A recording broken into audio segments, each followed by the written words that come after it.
সকালবেলা পান্তা ভাত, সরিষার তেল, শুকনা মরিচ, পেঁয়াজ,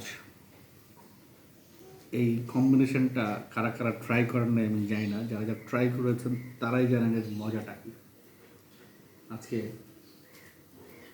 শুকনা মরিচ দিয়ে পান্তা ভাত, এটার অনেক খাদ্য উপকারিতা আছে।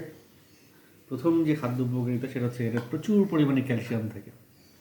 তবে একটা জিনিস আপনাদেরকে এনশিওর করতে হবে, সেটা হচ্ছে ভাতটা যেন পানিতে 6 থেকে 8 ঘন্টা ভেজানো থাকে।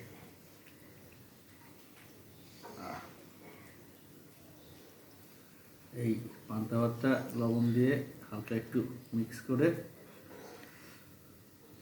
একটা পেঁয়াজের কামড়,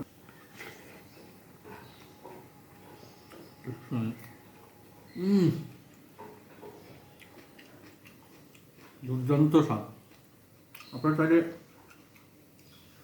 শুকনো মরিচটা গলায়ও নিতে পারেন, আবার আস্তেও খেতে পারেন।